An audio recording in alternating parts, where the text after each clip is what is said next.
India का widest network. Biggest network, ये तो सब कहते हैं राइट, लेकिन इससे हमारा क्या फायदा? मेरी लाइफ इजी कैसे होगी? We hear you। इसीलिए आपकी लाइफ आसान करने एयरटेल वो करता है जो किसी के लिए आसान नहीं। हम आपसे कुछ नहीं छुपाते, खबर अच्छी हो या बुरी, हाँ बुरी भी हम साफ साफ बताते हैं, ताकि आपकी लाइफ में रुकावट ना आए। चलो जी। इंडिया का बेस्ट नेटवर्क आप डिसाइड करना, हम रोज बेहतर बनने की कोशिश करेंगे।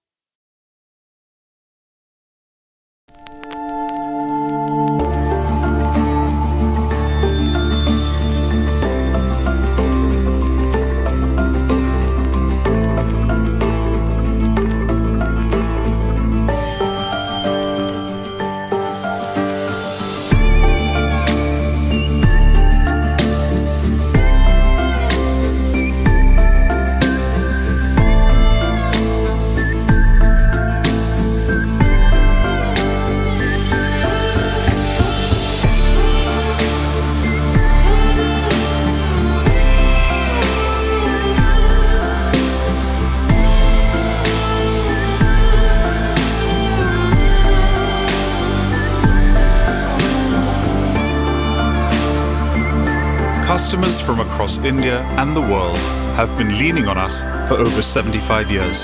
Blue Star, built on trust.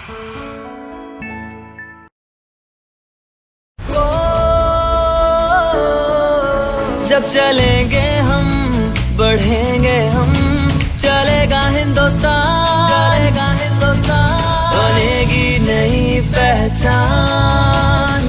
NBC bearings, NBC bearings। इस बदलते भारत की आत्मनिर्भर पहचान NBC bearings, leading bearing manufacturer और exporter, made in India, made for the world, और CK Birla group company.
Do you know when trade is at its best? It's when you never have to think about it. When it's so convenient that it almost feels invisible. Trade is at its best when it makes getting something, no matter how big or small, from one place to another, feel like handing it over with your own hands. Making the world flow better. A way to make another country feel like next door. To make a stranger feel like a neighbor. To change what's possible for everyone. For us, trade isn't about running ports. It's about opening portals. Portals to millions of people, but also to a better future.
What is care all about? An endearing smile, a soothing touch, or perhaps the comforting reassurance of an honest commitment? At Polymed, for years, our commitment to provide the highest quality healthcare to mankind has run deeply through all aspects of our ideology, decisions, and work. Care, concern, and love for humanity. Polymed was established in 1995 and started manufacturing operations in 1997 with a vision of providing the highest quality of healthcare to mankind. Since inception, Polymed has been on an ever-expanding journey of achievements, marking key milestones year after year. Our values of integrity, care, ownership, learning and inclusivity puts us in a dominant position in the healthcare industry. Polymed as a brand is committed to continually evolve and innovate products that are proven, safe and sustainable. Our innovations are focused not only on creating value today, but also to prepare healthcare for a better tomorrow. Our varied specialities include infusion therapy, vascular access, dialysis, respiratory care, urology, blood management, oncology, gastroenterology, blood collection system, surgery and wound management, and anesthesia. While our technologies are truly state-of-the-art, our business model is state-of-the-heart. Polymed is now moving towards its new orbit of bringing more products which are close to clinicians, healthcare practitioners. Our acquisition of Plan One Health, a leading Italian medical devices company, has further allowed us to expand our horizons, adding highly specialized systems. We are proud to say that today Polymed is one of the leading manufacturers of infusion products in the world, exporting to an array of over 110 countries. We are Polymed, and we care for you. Our drive comes from our compassion for saving lives and building a healthier society, a happier society. Polymed. We care as we cure.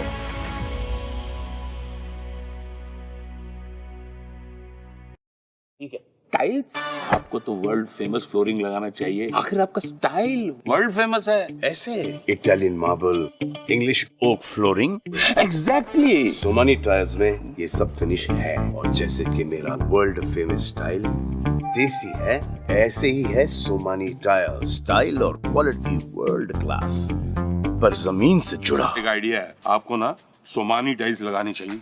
Good idea. Somani tiles, जमीन से जुड़े।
Nirja, Akanshita, can we get started?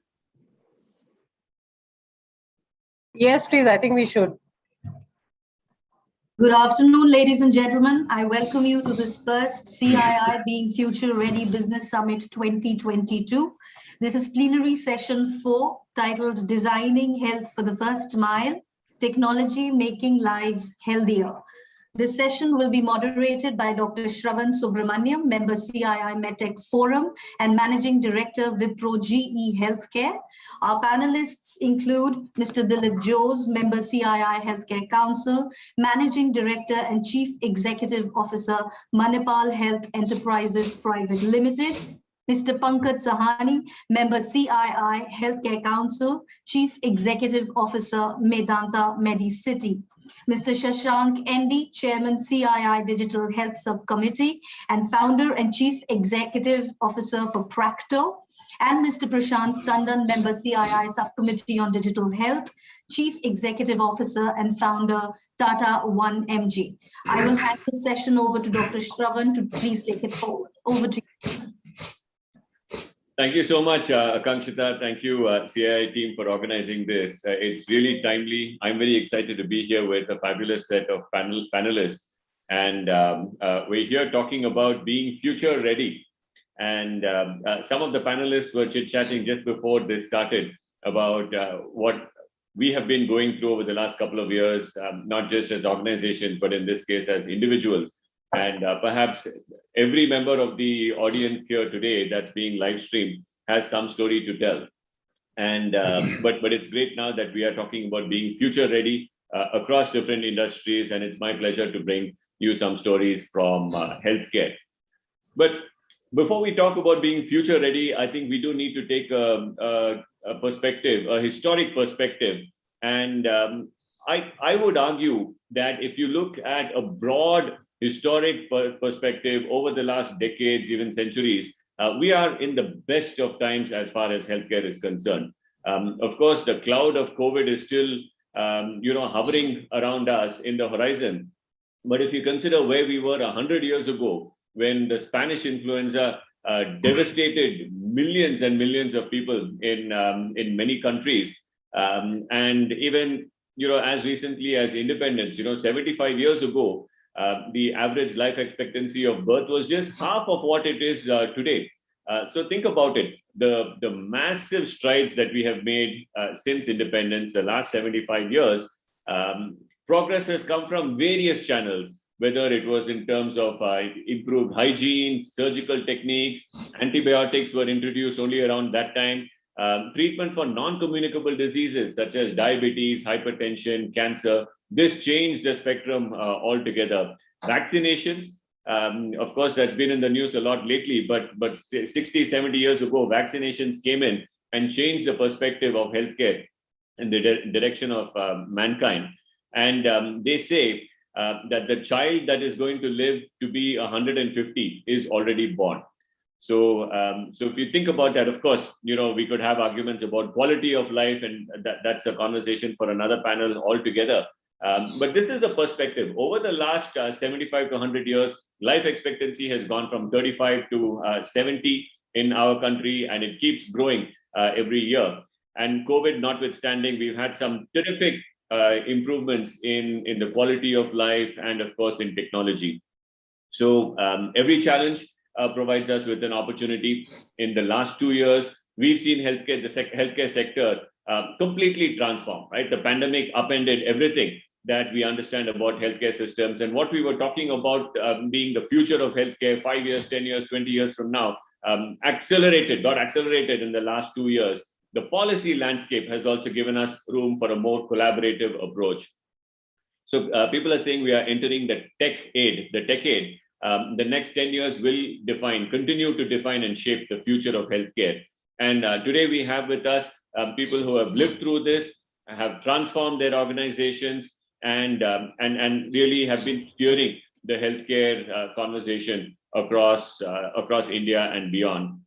I'm really privileged to invite speakers who have depth in hospital management as well as bringing technology and putting control of healthcare in the hands of our patients and indeed consumers. our citizens well before they even become patients. In making healthcare accessible in the digital first world, Prashant Tandon, CEO and founder of Tata 1mg. He's here. Prashant, thank you so much for joining us. Your organization has gone through some transformations the last couple of years. Would love to hear about that in a second. Pankaj Sahni is the CEO of Medanta, the Medicity, one of the finest hospital systems in the country. They're creating an ecosystem that is rooted in innovative technology, and he'll be sharing some stories.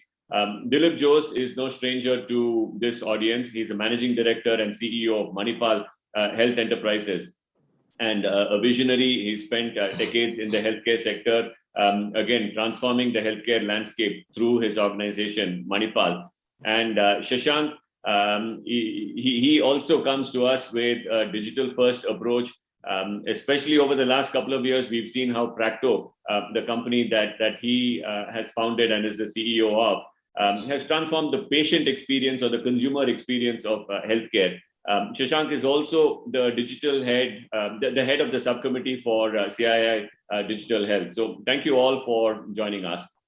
For today's session, we wanted to talk a little bit about first mile health, right? We talk a lot about last mile health and last mile access to health as we go to tier 2, tier 3 towns and whatnot. That has become a familiar story.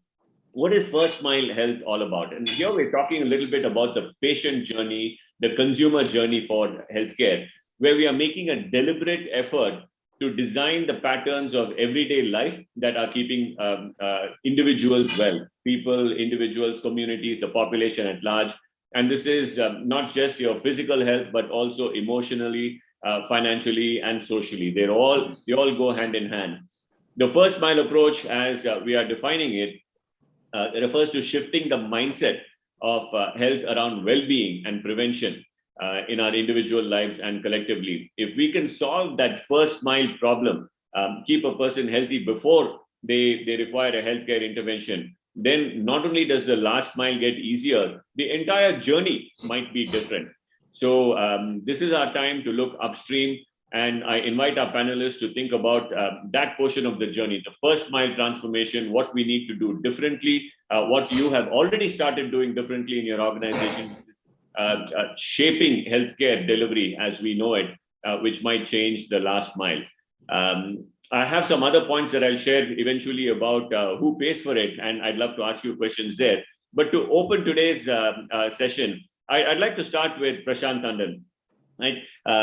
Please share a little bit about your organization, your story. How might we make everyday life healthy by design and enabled by technology, putting the patient or the consumer or the individual at the center of the story? An empowered individual can be a healthy individual, and your organization has made strides there. Prashant, over to you to share your story. Thank you, Shravan. Pleasure to be here, and I think it's a great topic. To be honest, as an ecosystem, not too much light has been thrown on the first mile, which is before a person becomes a patient, and how to try and not let a person become a patient, how to keep a person healthy upfront. And really speaking, it is about some very basic things being taken care of. What has happened about the change is that now there are technology and data systems that are enabling better tracking or better delivery of some of these very basic things that otherwise are common sense in some ways. See, good health in the first mile, it starts with nutrition, what you eat, what you breathe, what you drink, and fresh, clean air, clean water, hygiene, and nutritious food. If you are able to access that, that is solving actually a bulk of the problem of the first mile. And thereafter comes monitoring and tracking that, okay, nutrition within the food bucket, which is a fairly large bucket, are there technology or systems or support ideas that can help you balance your diet better, balance what you put in your body, measure the quality standards and have and whatnot. So I think what we are now seeing a lot is a move towards more and more personalized nutrition. Your body types react better to what kind of nutrition, whether you are allergic to certain things and you respond well to certain types of foods. The water that you are having, is that fit for you? Alkaline water is a full technology change that is kind of gaining traction. And I think the one area where at least where it is more relevant for the work that we do is tracking how the metrics or the specific parameters of an individual are moving over a period of time. And we are seeing a lot of such applications, whether it is the ultra human kind of approach where it's basically on a every time you eat something, you can see how much your glucose is going up or down and how your body reacts to any kind of change with what you eat, or whether it is more frequent or regular tracking of the markers, because now we are starting to see these trends across larger populations. And I think we are still at some time from making those. Just imagine a world where, say, you have longitudinal data for a million people over a period of time, and how based on certain interventions things went up, down, sideways, and what are those inflection points. And data trends have started emerging that certain type of people are more susceptible at this point in time, and this is the time when they need an intervention, and what kind of intervention will be so what we are moving towards. Where is technology helping? One is on the IoT side, you get data digitally without anybody having to actively feed in data. The second is diagnostics is becoming more pervasive. People's mindsets are becoming much more preventative oriented. So they are getting their active data points and uploading that into various health systems. So now that's where data science comes in. Then can you make sense of all that data that is explosively growing now? And I think the future we are looking at would be a much more preventative, personalized, and predictive model of healthcare. And it might happen sooner than most of us realize, because the rate at which these data models are getting generated, and just in our company, we are already seeing for the patients, not for the pre-patient zone, not the very first mile, but for the patients, we are already seeing that there are clear trends that these are the patients who are in the more susceptible zone, intervention needed, time for active primary care, if not general wellness. So I think we'll see a lot of trends happen soon. Prashant, thank you so much. And CII folks, if you are putting this up on social media in real time, I think we have a hashtag there, preventative, predictable, and personalized. This is where healthcare is going. Prashant, thank you for sharing those. He also made the point that in order to support one individual's healthcare journey, we need data from a vast population. Right? Data has always been touted as the oil of the future, and that is certainly true in healthcare. The more data that we are able to collect reliably and with necessary privacy protections, we will be able to serve our individual patients a lot better. And speaking of individual patients and their journey, I'll turn it to Dilip Jose. And I have the privilege of driving past your office and the fabulous Manipal Hospital in Bangalore every day, Dilip, and have seen in person how technology can be used to reduce health risks, improve personal performance, fitness at work. And your organization works with a lot of corporate entities. I'd love to hear from you. How can we make health and wellness an agenda in the boardroom?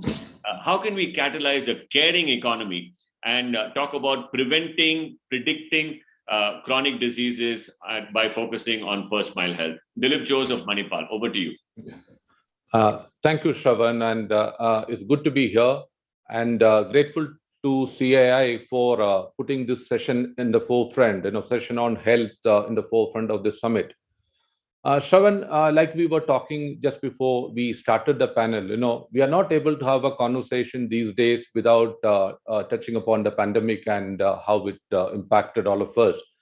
The one silver lining, if one can call that, is that that the pandemic brought about for the globe and particularly for India is a sharp scrutiny on the healthcare system. That the pandemic really laid to bear our infrastructure, the quality and quantity of it, our talent, both quality and quantity of the talent, and of course the skew between urban areas and rural areas.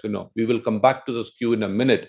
But the second element that the pandemic brought out is an awareness or a little bit more consciousness of one's health. Because people saw the severity of the disease, how much it was related to comorbid conditions, whether it is diabetes or obesity or, any of those comorbid conditions.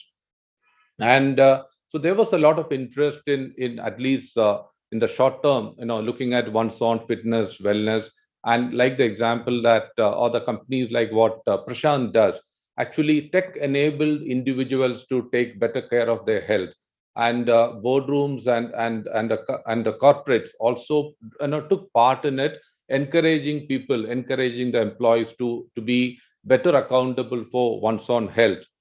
The concern, of course, Shravan, is that whether it will be short-lived, because we are already seeing that, now that the COVID is in a bit of a vein, that, people forgetting the behavior patterns of the last couple of years. People are giving up masks. There is no social distancing. You take a flight to anywhere today in India that, hardly anybody is wearing a mask. The concern, therefore, is would the change that we saw in taking ownership for one's health, would it be short-lived? So the role that a board can play, to answer your question, Shravan, is that whether the board can mandate a wellness agenda for the organization, the way boards mandate a performance agenda, an inclusions agenda. Can boards talk about a wellness agenda and encourage or create systems to have employees follow that? We all have seen in the last couple of decades ESG gaining a lot of traction. That it was never in the radar of companies' performance metrics in the past. So, like ESG is gaining traction or gaining attention, can a metric around employees' wellness, in summarized as an organizational score, or is it something that we could work on? That's one suggestion I would have. Particularly in a forum like CII. CII has been instrumental in driving changes in the social sector, with initiatives. Whether using this heightened level of consciousness, at least for the moment, on account of pandemic, whether we could use it to drive this agenda, like we have done in ESG as an example. Coming back to that, the skew bit that I talked about earlier, that bulk of India's healthcare infrastructure is concentrated in the urban areas or in the tier 1 cities. So when we talk about taking one's ownership of one's health in our hands, I don't know whether it can only be limited to these corporates or the employees, where a corporate can be the intervening agency.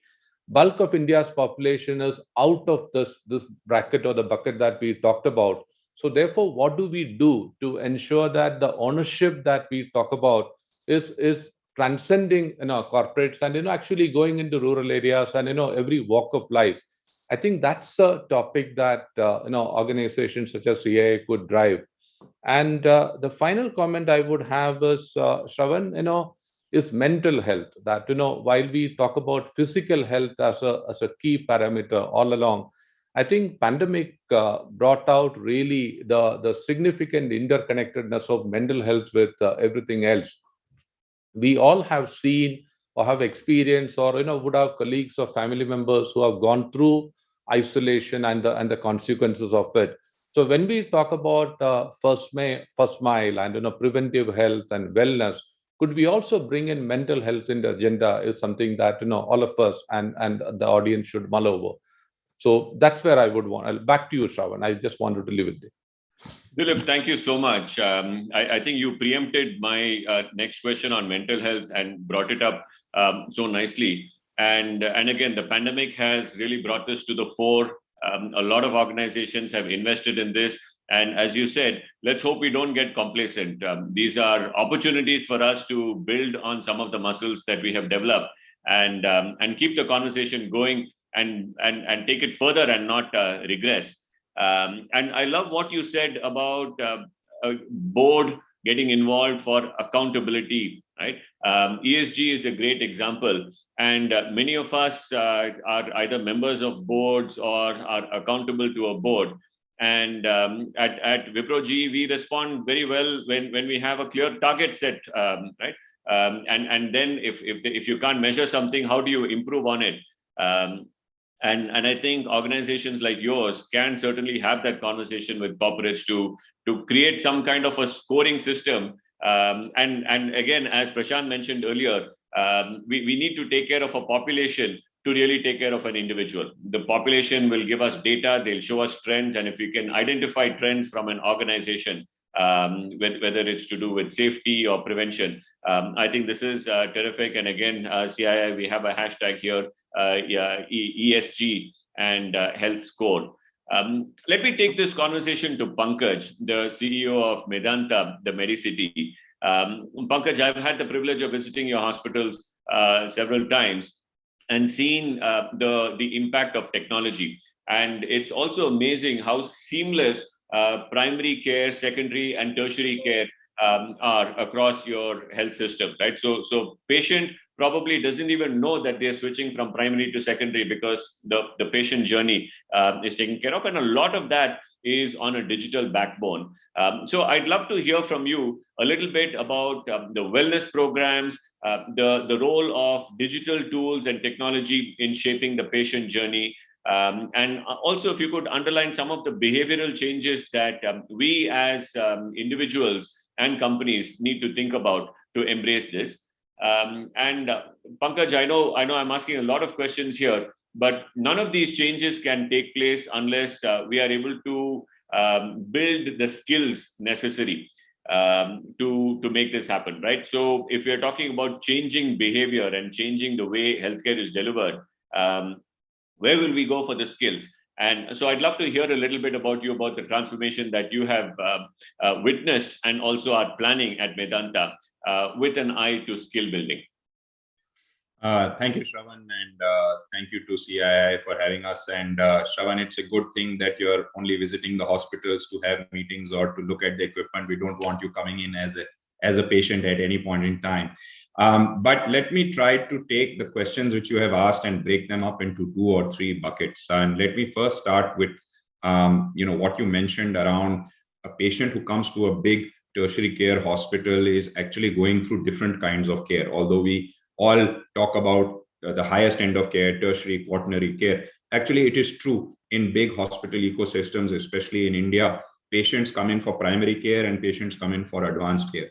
And let me first say that perhaps that is one of the biggest challenges, is that from a country point of view, or is that the right model? So while a healthcare provider like Medanta will of course have some benefits from patients coming in across the ecosystem, from a country, from a healthcare delivery point of view, one of the challenges I think we have in India is that all care is funneled towards the high-end tertiary care because the primary healthcare infrastructure is so weak. And actually, so you have a mismatch in what is really required to be delivered for the patient and the location or the source where that care is actually being delivered. And that actually creates a mismatch where you have certain systems, maybe the likes of systems like a Medanta or systems which say Dilip is running, where we have actually a huge burden. And then you have other places where there is actually a huge shortage. So you have this kind of mismatch, both in terms of the quality of care and the nature of the institutions that are delivering that care, as well as in terms of the locations. So certain cities, certain regions, you may have actually bed densities which are appropriate for that area, other places grossly underserved. And of course, and we'll get to the skill question which you asked, the same applies for the skills that exist in those locations, in these institutions. So this mismatch is one big challenge. And I think that part of addressing that mismatch has to get into thinking of how do we actually try to create the appropriate health infrastructure and the appropriate health care for that particular region. you do not need to build high-end tertiary quaternary care hospitals in every city in India. What you need to do is actually build a network and stitch it all up. And that is where technology, and we'll talk about that in a second, that is where actually technology can play a big role. You need to stitch all of this up to be able to deliver the care. So I think, and we can spend a lot of time talking about that particular aspect, but just to take, your second question around wellness and link it to the first aspect, is that the other thing that a country like India needs to do is actually make sure that we are working on reducing the disease burden, right? There is absolutely not enough money in the world to continue to treat the 1.2, 1.3 billion people of India who will all get all the diseases that you would normally expect a population of that size to get. So we have to focus on disease burden reduction. That applies in the communicable disease space, where India has made significant progress over the last many years. But now we also need to start focusing that on the non-communicable diseases, whether it is things like cardiovascular disease, diabetes, cancer, etc. And that gets to the question, Shravan, which you asked us around wellness. And if you look at how healthcare has been delivered over the course of the many, many decades, and not just in India, but frankly, globally, healthcare always started with saying, what is the intervention that we can do to actually address that acute event which is happening right now. And broadly, all healthcare ends up with three interventions, right? Either you are cutting out the disease, which is surgery, or you are, in some way poisoning the disease, which is through medicines, or you are, firing a laser or an X-ray to try to burn out the disease. So, but it's very much a very heavy, acute kind of action, and almost always has some negative effects on the human body, right? So there is no healthcare which you undergo, which is, perfectly 100% guaranteed, to not have any side effects or not have any risk. All healthcare has some risk in some shape or form. So what happened is that clinicians and doctors started to realize that, actually we are getting to people too late, and therefore we are not able to save them. And so they started talking about shifting that to say, can we come in a little bit early? If we operate on you before you are in an emergency, then the success of the operation is a little better. And that's when we started to use this word called elective admissions, right? Which we all use in the healthcare industry, as opposed to the emergency scenarios. And then doctors started to say that, what, even before the elective admission, what if we started to get early detection? Because by the time the patient comes for the elective surgery, there's very little we can do, or maybe we can extend life by a certain period of time. But if we had got it earlier, we could have had a much better result.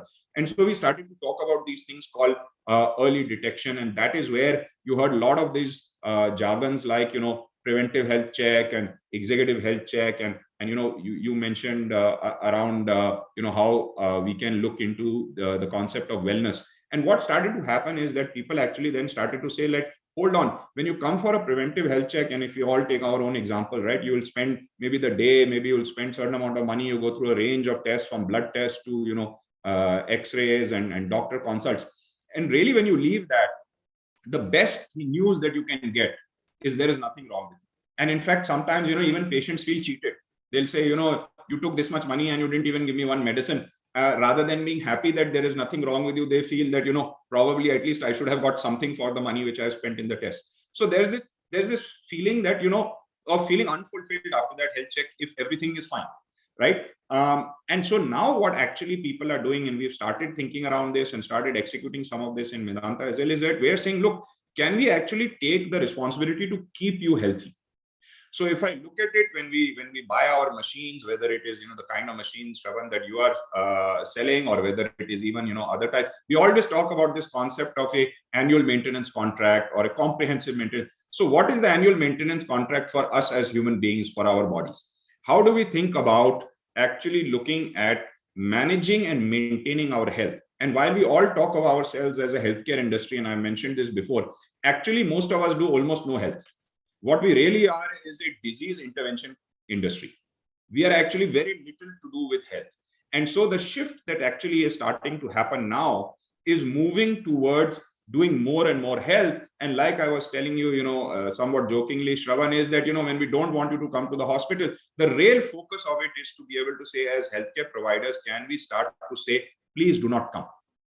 And for you to actually try to say that, please do not come, we need to create an ecosystem where we are taking responsibility for the health of the individual, not just the disease intervention of the individual. Now, let me talk a little bit about that on concept of what it means in terms of decision making and how we think about behavioral change, because you did ask about that.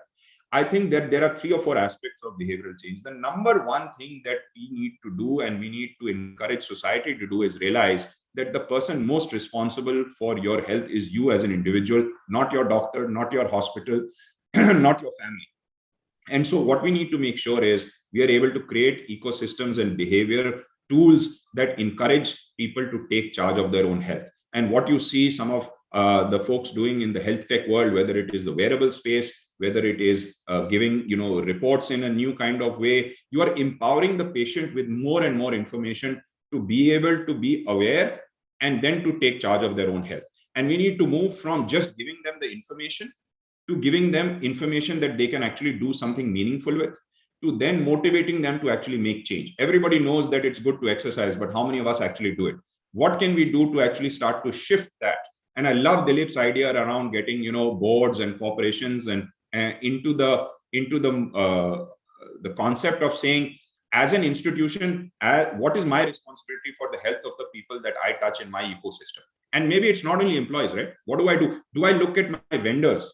And Dilip also mentioned ESG has got a lot of traction in this, right? Today, companies are saying, I will only buy supplies from you if you have certain standards on environmental concerns. Can I actually start to think in my organization, right? And I know Cleveland Clinic did this many years ago. They said, we will not hire anybody who smokes because you put an undue burden on the healthcare ecosystem, right? We need to change this. And since you talked about mindset, and I'll stop for a minute and see if you want to come back to the skilling question or you want me to continue, because I know I've spoken for a while. But when we actually look at the mindset shift, the other thing that is really important is all of us in the industry. That's people like myself, people like all of us on this call and others who may be listening in. What is our mindset shift? Because today there is a big fear. Oh, if I start to talk about health and wellness, will my business go away? If I start to talk about don't come to the hospital, then how will I be able to manage my financial parameters? And I think that our mindset shift is also equally important as providers. Doctors' mindset shift is already equally important. And my gut feeling, and I don't have data to support this, but my gut feeling is patients are probably a little bit further along on that mindset shift than doctors and the healthcare industry. And probably it is our responsibility now to catch up and then take the leap forward to show the way to the community, to the population, to say, this is what it really means. So I know I've spoken for a while, Shravan, let me stop there and see if you want me to talk on skills or you want to give the other guys a chance and we can come back. Yeah, thanks, Pankaj. I think a lot to take in there. So we'll come back to skills. Perhaps all members of the panel can speak a little bit about skill building later. But I love what you said about mindset shift. That is key. And there could naturally be some insecurity about changing the way we deal with patients, right? If we don't want them to come to the hospital and we have 1,000 beds, what next? But I think we have examples from so many industries in the past where the organization or the industry that went through that shift, they were able to predict and then manage the change better, because that change is inevitable and the patient is in the driving seat, and we can't force them to operate in a particular way when everything around them is changing. I love your concept of an AMC for health. And again, you're in a good audience here with CII leaders who would understand the concept of investing in this and investing in their people, regarding strengthening or rather addressing the mismatch. And this again, I'm sure people from this audience have seen across the country. You just drive through an area like SG Highway in Ahmedabad, and within a 1 kilometer circumference, you probably have 25 to 30 top end, secondary, tertiary centers, which give you world-class healthcare within 5 minutes of each other. But you just drive some 100 kilometers out, or you drive anywhere in India, 100 kilometers outside the major cities, and then you could be stuck for several kilometers or hours before you find decent secondary care. So that mismatch certainly needs to be addressed. Pankaj, I just want to share something on a personal note. When you speak about early detection, I came across some of these services for detecting potential risk of, say, cancer or other diseases through genetic testing. And I took it with a lot of trepidation. And it was sort of anticlimactic when my report came back clean, right? To your point, although I was mostly relieved. But these are all some of the tools that are available to us, ladies and gentlemen. So it's not just the conventional tests or interventions. As Pankaj had pointed out, you don't have to go to a hospital just for interventions when you fall sick. But if you take control of your health or your organization's health and give people options, if you want to talk about preventive health, there's one conversation you can have. If you want to talk about predictive health and see what your genes are telling you about you and what risks you might have in your 40s, 50s, 60s, and beyond, based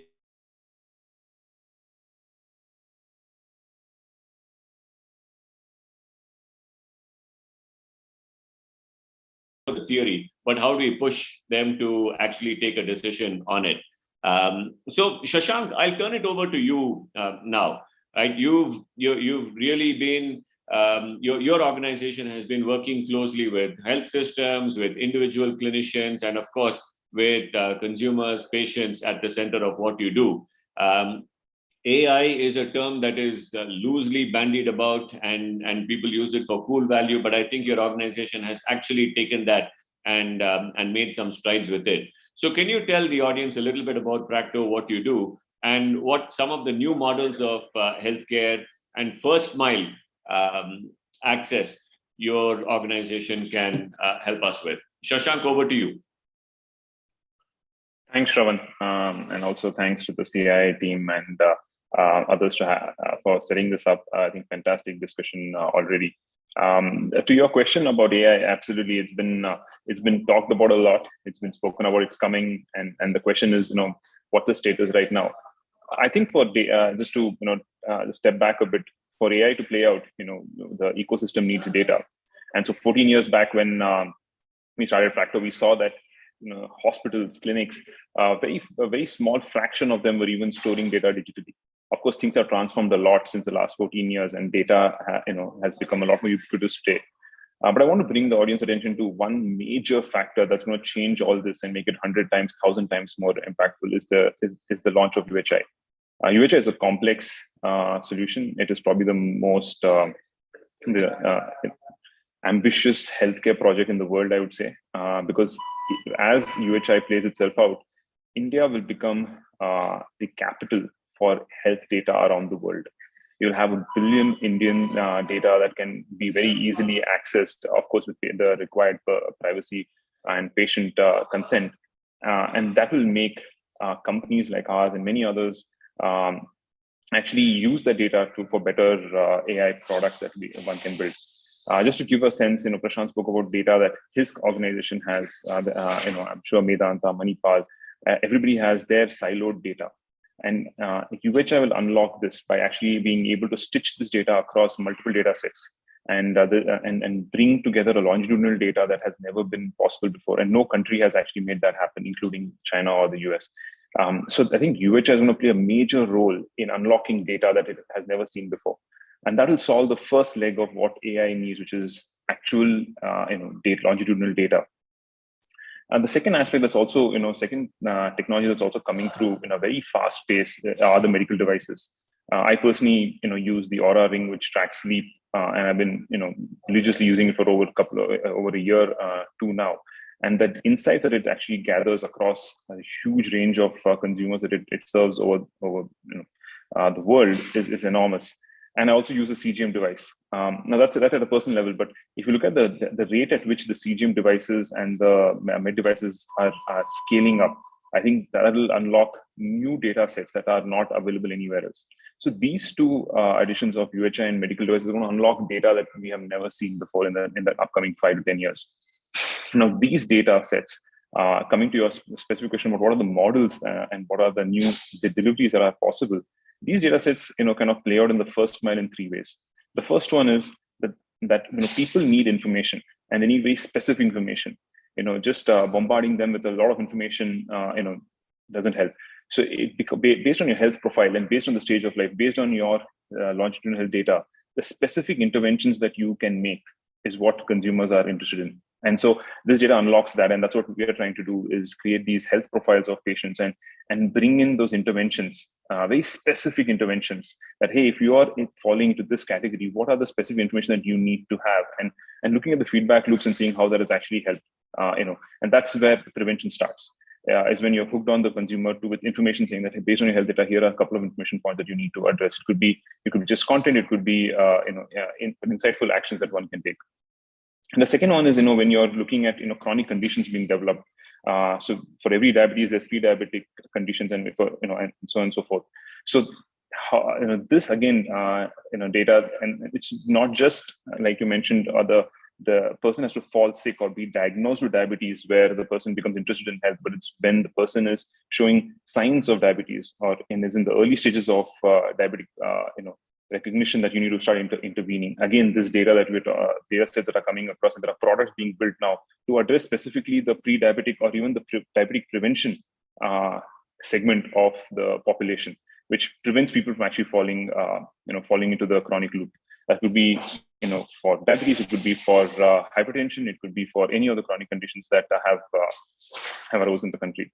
And the final one is the ability for a consumer to, if this information and these interventions are throwing up some red lights or orange lights, how can they quickly get some kind of a feedback from providers? And that's where the ability to quickly engage with the provider for preventive advice and not necessarily for a prescription is required.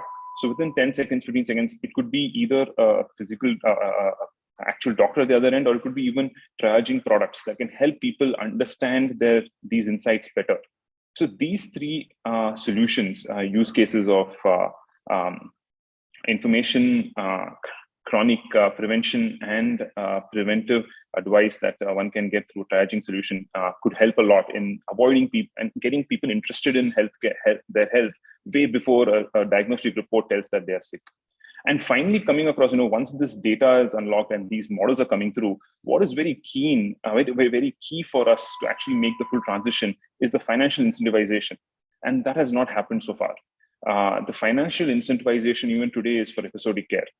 Everybody, across the industry is largely the business models are all around the ability for, the large portion of the health industry's business models are around when people fall sick. And so, the ability for this data and for these models to actually unlock outcomes that can actually result in financial savings for A, the consumer, but B, also a healthcare partner, maybe like in health insurance, would be very key. And so I think it's the third part of it, when it falls into place, is when really we see the entire wheel moving. And I think that's the portion which I'm very excited about. I think today, we've seen slivers of data, slivers of these use cases coming through and showing actual outcomes, and that excites me because that will result in actual financial outcome. And when that financial outcome is positive for both the patient and a health insurance company, then that accelerates the growth of this, what you mentioned as the first mile of healthcare. So it's definitely very exciting times, and there's a lot to look forward to in this space. Over to you, Sean. Shashank, thank you so much. The business opportunity to sort of link what Pankaj and you were saying about bringing patients or consumers earlier into the healthcare conversation. If you think about it from a business opportunity, it's exponential as you get earlier and earlier in the patient journey, right? Because you're addressing an apparently healthy population, and you're talking about empowering them. And I think an empowered individual can be a healthy individual, provided they act on it. Because no matter, you brought out those 3 points beautifully about patients wanting specific information for interventions, their ability to manage diseases, chronic diseases, prevent and preempt, predict some of these chronic diseases, and of course have information available to triage how they manage this. I think this is complex, but with greater complexity, with larger populations, there's also an opportunity there. And I think these new models of healthcare can really transform an outcome for an individual, but also expose opportunities for collaboration across the ecosystem, right? Whether you're a primary, secondary, tertiary care hospital, or you're being treated at home, or you're just looking for pharmaceutical intervention outside a hospital, or nothing at all. It could be exercise, nutrition. This entire ecosystem goes hand in hand. You think about an individual's journey from apparently healthy, then you're talking about screening, diagnostics, therapeutic intervention, which could be a host of different opportunities, and then there's monitoring, and then it's a whole life cycle, and we all are coming together. So a couple of points, and I'll throw this open to the whole audience. I want to come towards the end. I want to talk about who pays for all of it. I really wish we had someone from insurance on the panel, and all of us have worked in one way or the other with payers, whether it's the government or whether it's our companies or third-party insurance. So I'll come to that last.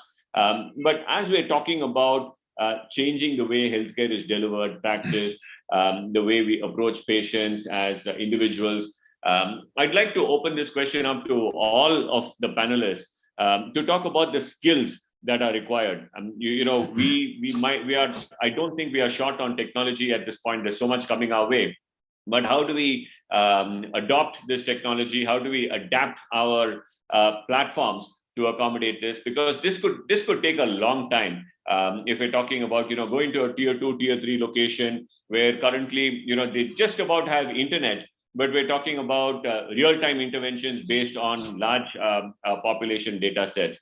And Pankaj, since I'd already sort of seeded this with you, I'll start with you, and then request Dilip, because of course his organization is also closely tied with one of the largest teaching establishments across the country. Pankaj, and then Dilip. Yeah, thanks, Shravan. I think let me just pick up on one point which you said. You talked about all these interventions, the changes, the technology, and how will we actually use all this technology, or how will we train people? So I think that technology is potentially part of the change and the part of the problem, and technology is actually also going to be the solution. So it is very clear that there is not enough healthcare professionals that we have in the country, and neither are we producing healthcare professionals at this speed with which would be required in any short period of time to kind of meet what is considered as the global benchmarks or standards for things like doctor to patient ratios and nurse to patient ratios, etc.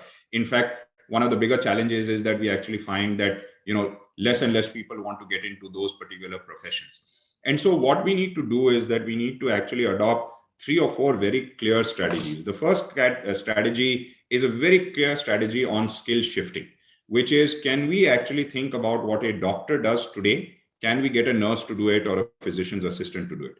What a nurse does, can we get somebody like maybe a ward boy to do? What an X-ray technician does, can we get somebody else to shift to it? So what you will actually need to do is figure out how to shift certain skills down the value chain, so that you can actually ensure that every individual in that ecosystem is actually only doing the work which they are most suitable and most qualified to do. And I'm sure Dilip will agree with me, but if you look at even in our hospitals today, I mean, nurses are spending half the time getting water, arranging for food, trying to arrange a visitor pass for the patient. How much time is a nurse actually spending bedside doing what the nurse is actually qualified to do? So we need to eliminate redundant and tasks which are not best suited for those workforce, get people to actually move the work down the chain.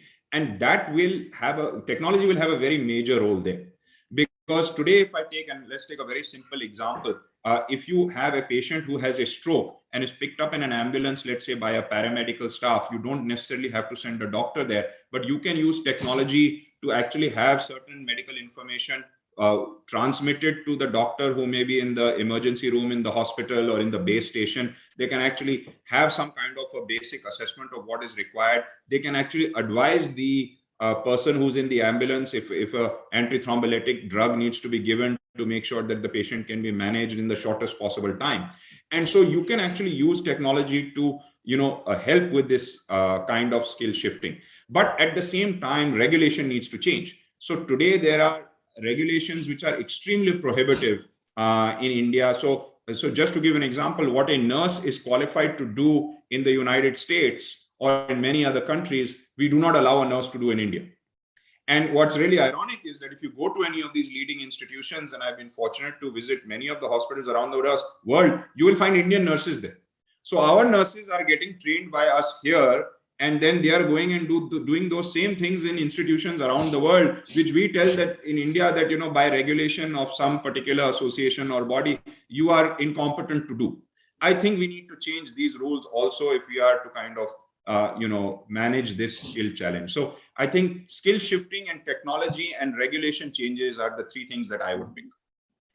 Pankaj, thank you. Dilip, very quickly, if in 1 or 2 minutes. Yeah, Shravan, if I could just start off from where Pankaj ended, that, you know, if we were to look at skills as nurses and doctors, I think we'll be making a mistake. You know, we will get into deep waters of education, education systems and cost of education and all that. I think we should keep in mind that 70% of India's population resides in the rural areas, and it's about the morbidity is fairly common, right? I'm just saying, if we talked about non-communicable diseases being the major burden now, and you don't find a significant rural-urban differentiation there.